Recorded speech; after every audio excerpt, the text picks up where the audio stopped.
This is Agriculture Today, and I'm Shelby Varner with the K-State Radio Network. Roger McEowen, K-State and Washburn law professor, starts the show as he discusses a recent bankruptcy and the differences between a full conservatorship and the new option of protective arrangements.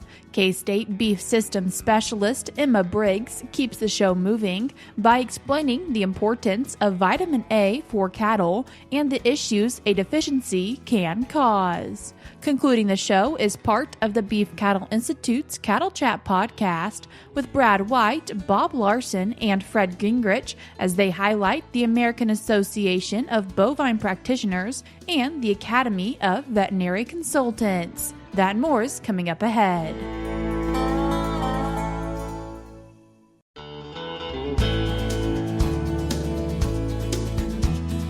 You're tuned in to Agriculture Today, and we start our Wednesday show with K-State and Washburn law professor Roger McEowen. Roger, thanks for joining us today. Good to be with you, Shelby. Roger, talking about two different topics today, bankruptcy and guardianship. And first, wanting to touch on a recent bankruptcy and who had that bankruptcy. Well, it was 2 weeks ago, a little over 2 weeks ago, November 17, that Hansen-Mueller grain filed for Chapter 11 bankruptcy. Now, that's not a liquidation bankruptcy. That's a reorganization bankruptcy. And they filed it in the district court, the bankruptcy court for the District of Nebraska.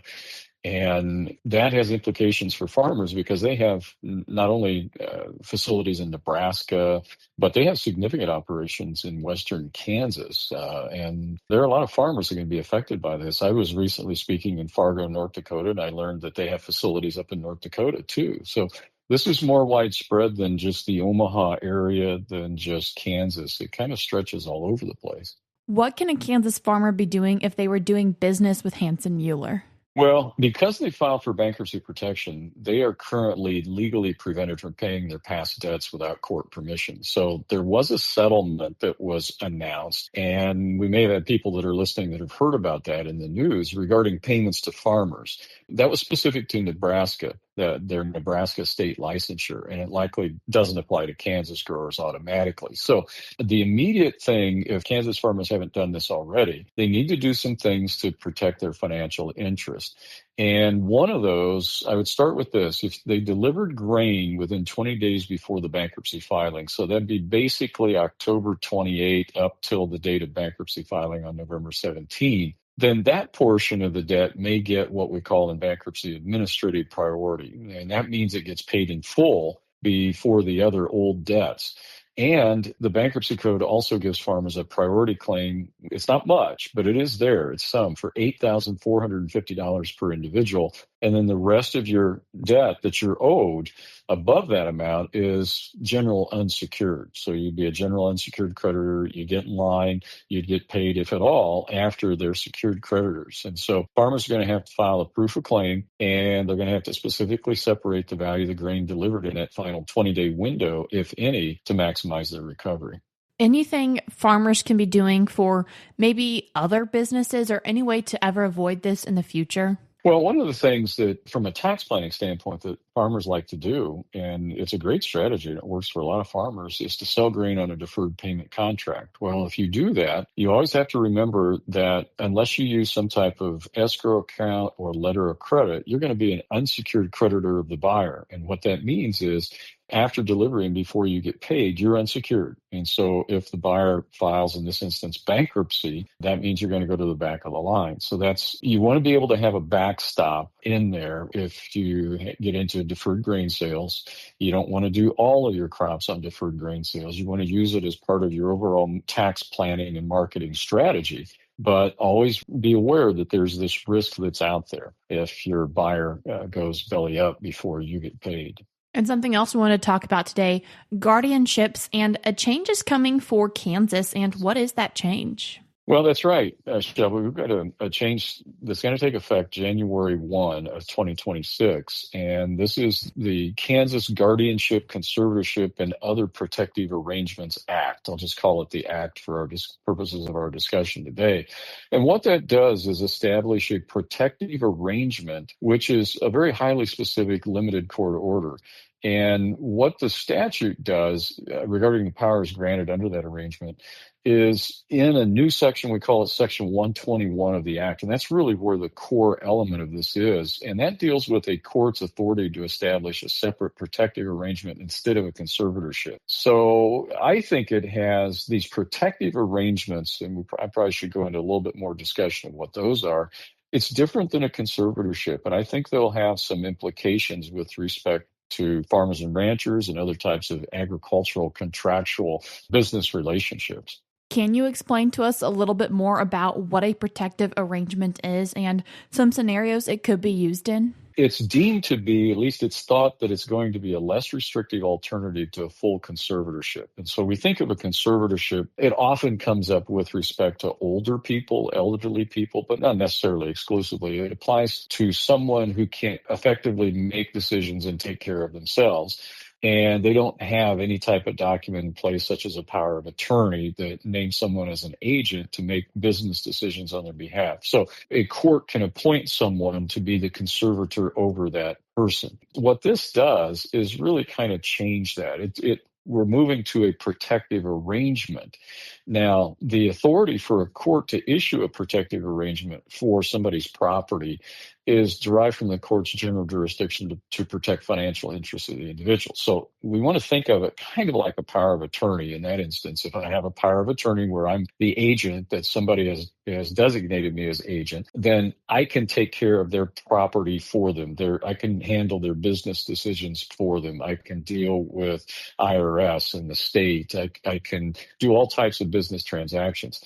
So here, if a court finds that the individual's ability to manage property or their business affairs is impaired, and the management of their property or business affairs is required to avoid wasting that property or substantial waste of the property, then the court can order a protective arrangement. And this is viewed as a person-centered approach, ensuring that once the court says that you can have this arrangement set up, then the court's basically out of it. This is supposed to be the least restrictive approach necessary. Now, a traditional conservatorship appoints a person that has broad authority to manage the protected person's entire financial estate. So the court has the power to enter an order specifically tailored to the individual's needs, often without appointing a full conservatorship. Here's where I see, Shelby, the distinction that would be important to farmers. This could be an appointment for specific one-time transactions. In other words, authorizing the sale of a single piece of equipment, authorizing the sale of livestock. We don't have to have a full-blown conservatorship to do that now going forward, starting in 2026. Or ordering the execution of specific annual farm lease or a grain forward contract. I need help with doing that. And I don't have a power of attorney, and I don't want to go through a full-blown conservatorship. So this is trying to plug that hole. Or even you could grant an agent under a pre-existing power of attorney specific powers that the person still has the capacity to execute. So I think this is a crucial distinction. Under the old system, a finding of financial incapacity would often lead to a full conservatorship, which would strip that person, then the conservatee, of most of their contractual authority. Now, the new protective arrangements may still preserve a farmer's right to enter into some contracts while restricting others. So the impact here would be primarily on ag contracts. And I think there's also some implications for the oil and gas industry, too. Are there some things that those contracting parties need to keep an eye on as this change is coming at the beginning of the year? Yeah, I think so. Contractual capacity and contractual certainty for third parties. So if dealing with grain elevators, dealing with seed and chemical suppliers, dealing with tenant farmers. And so the move to a less restrictive protective arrangement means that a farmer who has a court order in place can still retain the capacity to enter into those types of contracts, unlike a full conservatorship where the appointed conservator takes over all financial dealings. So it might only restrict high-value long-term decisions, for example, selling the farm, but leave routine operational decisions to the farm owner. And I think that honors the new Act's goal of maximizing self-determination. It's giving the individual still more control over certain types of decisions, whereas a conservatorship, the conservator controls everything.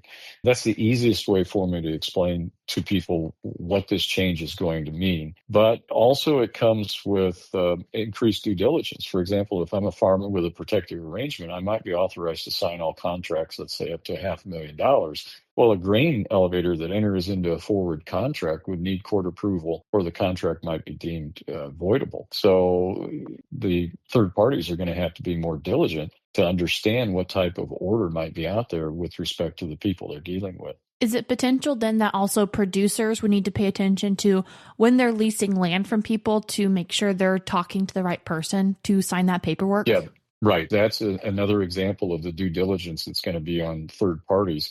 So under the old law, if a contracting party, such as a bank that's lending money for equipment or a grain buyer, knew a farm owner was under a full conservatorship, they knew precisely who to contract with, and that would be the conservator. The new system introduces that layer of complexity. So any type of contractual arrangement, a tenant, you need to know who you're dealing with, a lender, who are you dealing with? And so these third parties that are dealing with a protected person are going to have to exercise greater diligence. You can't just simply assume that the person has no capacity. They're going to have to review the specific court order establishing that protective arrangement. And that's going to be a change in some of these situations as we start to see these being utilized in 2026. Is there a way to easily see what those orders are?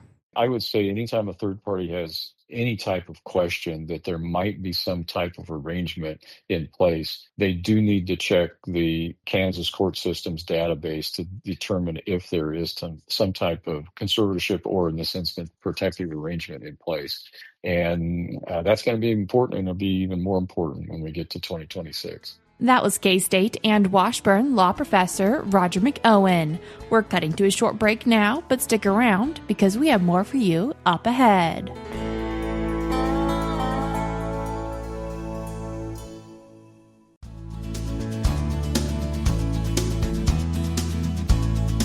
You're tuned in to Agriculture Today, and we continue our show discussing vitamin A for cattle with K-State Beef Systems Specialist Emma Briggs. Emma, thanks for joining us today. Thank you for having me, Shelby. Emma, what does vitamin A do? So vitamin A matters a lot, especially in the reproductive cow herd, right? So vitamin A plays an essential role for vision, immune function, reproductive success, as well as just overall growth and metabolism, especially for cattle that are pregnant, lactating, or just growing young cattle in general. Where do cattle often get vitamin A from? So vitamin A is mostly found in green forages. And so we're talking green less pastures. That's an excellent source. Lots of beta carotene in place that cattle can convert to vitamin A. Cattle can also convert beta carotene into vitamin A naturally. And during the pasture season, when we really see a lot of green growth in those pastures, cattle can typically assume that there's meeting about 3 to 5 times the requirement of vitamin A, and they can typically store it for about 4 months or so worth of vitamin A in the liver, which can help them get through the winter slump when we don't have a lot of available green forage for those cows. Is there ever any concern about getting too much vitamin A? Potentially, yes. There's always toxicity levels with everything. However, in my personal experience, I have not seen an issue where we're actually having vitamin A toxicity, especially for cows that are out on pasture. We're mostly concerned about the deficiency side.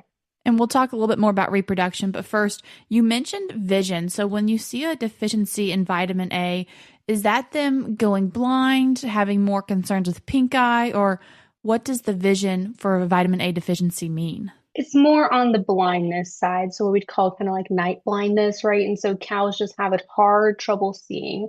However, that is a severe, severe deficiency, right? We're not seeing those quite too often because the cow's got to be dangerously low for a really long time in order to get to that point. But they can cause vision issues and just not being able to see properly. Are there any signs that a producer can see to understand that their cattle are vitamin A deficient? We do have the typical long list of, if cattle are deficient in vitamin A, these are the symptoms we see. However, I've tested a lot of cattle for vitamin A in my time. And a lot of times when we're looking at serum vitamin A levels, some of the cows that don't show any outward sign, even during summer, even when they're grazing fresh pastures, still have extremely low levels of vitamin A. And so it's one of those things that it can really take you by surprise because they're out on pasture. They probably have a mineral supplement that has vitamin A in it. However, we're still seeing cows that have these low serum vitamin A concentrations. And that's one of the questions that I am planning on working on a research setting here in the near future. How do you go about testing for vitamin A? So one of the easiest ways to test for vitamin A, you can do liver biopsies, is probably the most accurate. However, that's also the most dangerous. But you can just collect a serum sample, which is just those red top blood tubes, and submit it to a diagnostic lab, and then they can either run it in-house or they'll send it to another diagnostic lab that actually has the capabilities to test for vitamin A.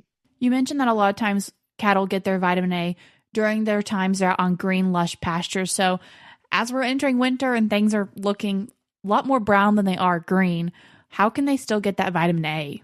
Well, if vitamin A is a historic shortage in your herd, good thing to do, especially as like one of your pre-breeding routines, is just to give them a shot of vitamin A. Especially as we're entering into the segment, of life here in winter, where all of our forages are brown, and they're just not going to be getting the beta carotene that they traditionally should have. And so, if they're coming into winter with an already depleted amount of vitamin A, you can go ahead and give them a shot. It's pretty inexpensive shot. You could also increase the level of vitamin A potentially in your mineral. I would work with your consulting nutritionist or your veterinarian before you try to make that decision. But that is also a good option if you feed a mineral supplement during the wintertime. What are some of the different amounts that often come in forages? So things like fresh grass pasture, and when we talk about vitamin A by itself, fresh grass pasture is typically pretty high. And when we talk about vitamin A, we talk about in international units, or that IU per pound. And that has about 18,000 international units, which is way over, what we would consider a cow, because a lactating cow needs maybe about 45 to 60,000 international units per day. And so she's consuming 18,000 per pound. That is quite high. Now, as soon as we cut that grass and we bale it into hay, it decreases quite considerably. And so that decreases to about 1,000 to 1,500 international units. And then once we start getting into our grains and distilled supplements like distillers grains, corn, milo, whatever you're feeding to your cows as a protein or energy supplement, those are considered very low. And so we're talking maybe 3,000 international units and below for all cereal grains.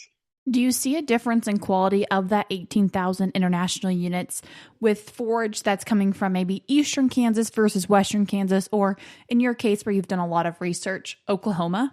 No, I actually haven't seen a whole bunch of variation. Most of that is just going to be attributed to the grazing season.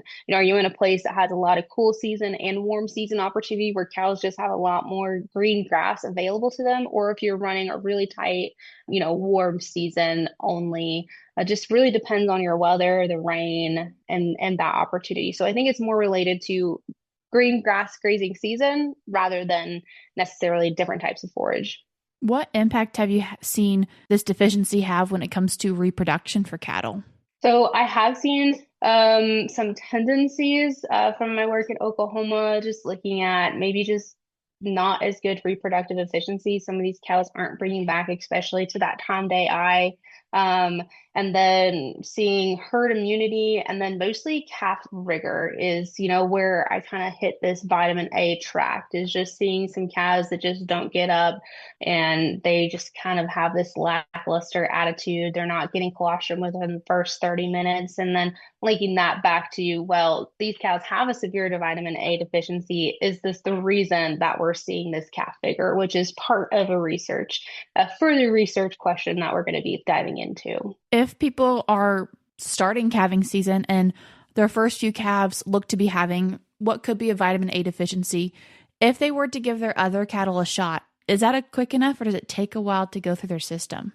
It does take a while to build up into their system, but if you are giving them a shot, it is almost immediately available to the animal. Any other thoughts when it comes to vitamins and people getting ready for winter or the calving season? Well, if you do think that you have a vitamin A deficiency, or if it's something that you are interested in, I would work with your veterinarian, maybe collect a few blood samples on cows that you might suspect, and just try to get an overall baseline for your cow herd. It's really not that expensive of a serum sample to take. I don't have the cost off the top of my head, but if you're talking about your overall herd health, it's not hard to give a shot when you're already giving vaccines and everything for pure breeding or pre-breeding or pre-calving, especially on your reproductive herd. So overall, just also test your hay and test your forages. You can get a vitamin and mineral package done on those if that's something you're interested in. However, theoretically, if cows have access to lush green pastures, they can maintain their vitamin A levels for up to 4 months with liver stores. And so I would just work with either your consulting nutritionist or veterinarian and see if vitamin A is something that you need to be looking into in your herd. If people want to read more on this topic, what's your recommendation? Vitamin A has actually become a very popular topic over the past couple of years. And so there's a lot of extension articles that have been coming out either by the Beef Cattle Institute or throughout Beef Tips and other beef extension related aspects. Also, University of Nebraska-Lincoln has been doing a lot of vitamin A research, as well as Montana State University, which is all coming to a lot of the same conclusions of what are the vitamin A levels in our cow herd supposed to be, and how can we maintain those in order to maintain immune function, reproductive success, as well as maintaining calf vigor. Emma, I appreciate you taking the time to join us today. Thank you, Shelby. It's been great. That was K-State Beef Systems Specialist Emma Briggs. If you'd like to read more on this topic, one way you can do that is by checking out a recent Beef Tips article from Emma titled Vitamin A Matters, Supporting Reproduction, Growth, and Immunity in Cattle. I will link it in today's show notes on agtoday.net, or you can also find it for yourself by navigating to ksubeef.org and selecting Beef Tips Newsletter. While you're here, I would also like to remind you that currently the 2025 Sorghum Connection Winter Series is taking place. Today, December 3rd, it is taking place in South Hutchinson. However, tomorrow, December 4th, it is in Oakley, and December 5th, it is in Montezuma. If you'd like to find more information about this, you can go to ksgrainsorghum.org. Once again, that is ksgrainsorghum.org. We're cutting to a short break now, but we'll be right back.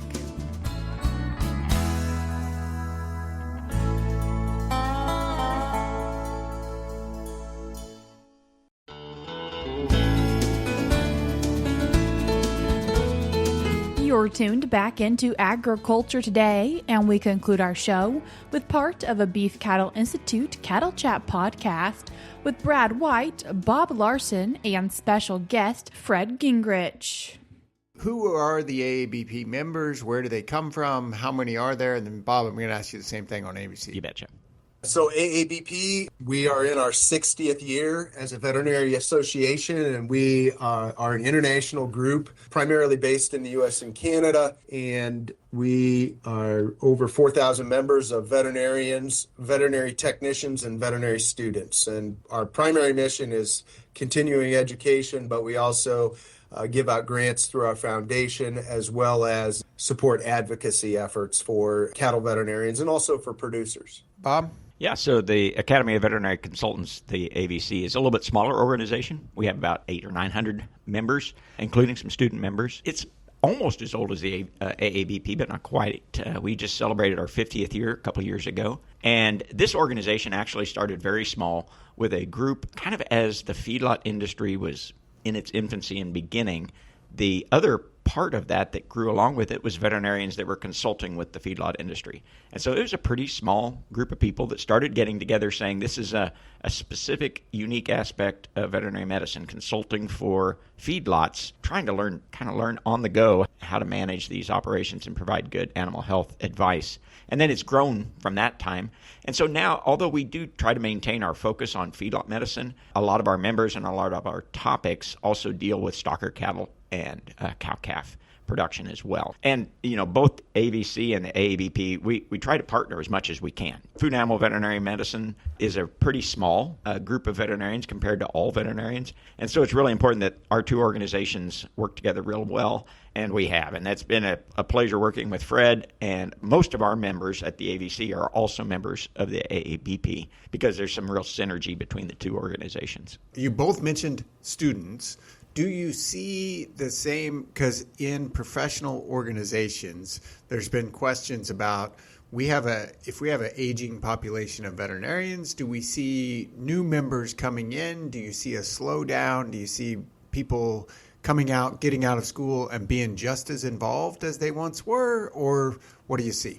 My experience with AVC may be a little bit different than AABP's, but to be honest, the organization in its beginning wasn't really focused on students. It was focused on the task of training veterinarians to work with feedlots. But over time, the problems that we wanted to address changed and evolved. New veterinarians entering and succeeding in veterinary practice became really important. So over the last couple of decades, there's been an increasing emphasis on getting students to the meetings, getting young veterinarians involved in the organization, and really having links between generations of veterinarians. There is great value in older, mid-career, and new career veterinarians interacting with each other. There's a lot of shared knowledge and different perspectives that add some strength. So one of the goals is really to get young veterinarians, including students, in contact with older veterinarians. And it's a two-way street as far as the information. How do we adapt new technology? How do we use things we've learned in the past?